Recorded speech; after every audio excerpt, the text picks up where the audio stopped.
Okay. No. Yeah, that'll work. I like my hair looking good. Hi, and welcome back to BUZ Banter. I'm Mo. I'm John. And we come to you today with a movie review, because Sam's not here. Woo! We're talking about something, Oblivious? Oblivion. That one. That's Oblivion, yes.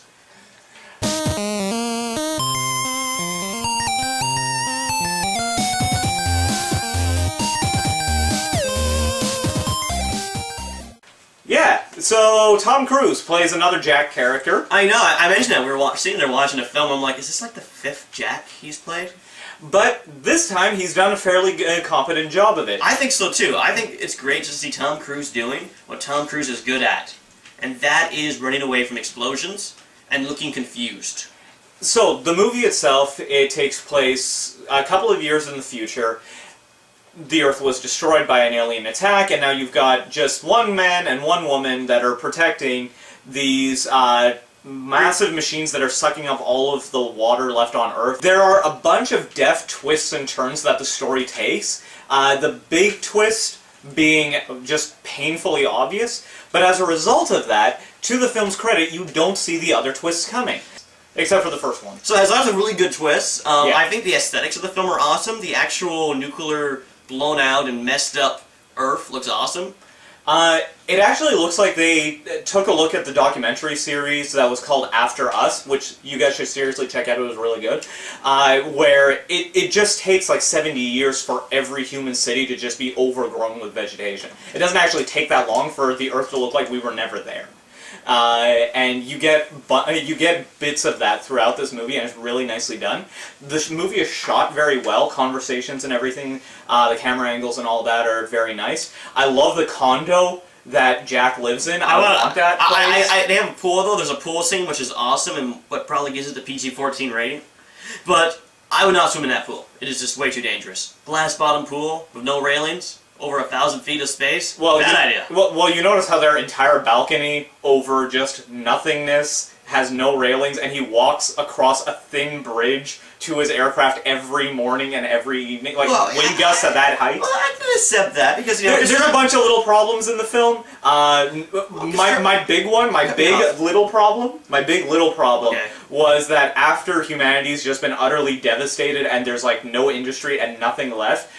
Morgan Freeman saved the last cigar and the last match on Earth for a big reveal scene.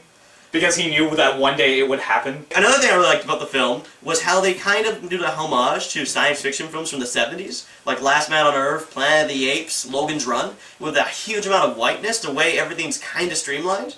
And just the way the technology works, I thought was really clever. It's a well-done film. Now, overall, is it a good film?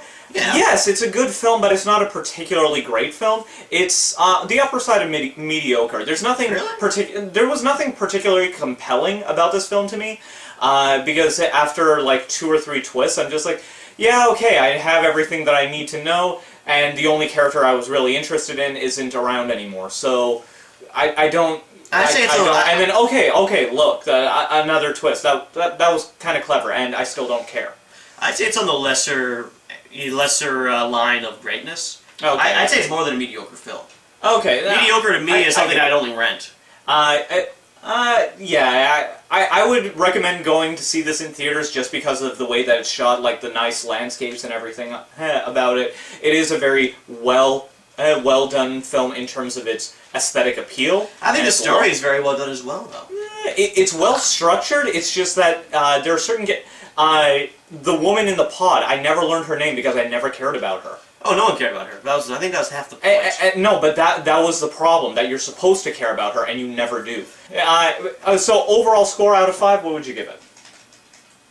3.5.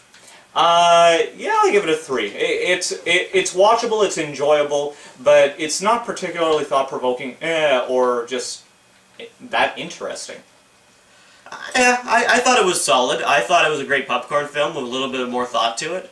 I think if you show this to any of your family or friends, people that aren't into sci-fi or don't know about the genre conventions as well as we do, I think they think it's great. I'd say it's almost as good as Inception. The only difference is that Inception had some better acting in it. Yeah, so there's Oblivion. It's a good sci-fi film to start the summer off. Well, spring, or the closest to spring we get in Canada. I'm Mo. I'm Tom. You've been watching Buzz Banter. Don't forget to like, subscribe, and follow us on our parent website at boxofficebuzz.com. There will be a spoiler full discussion on there in the coming weeks, but until then, we'll see you when we see you. Bye-bye.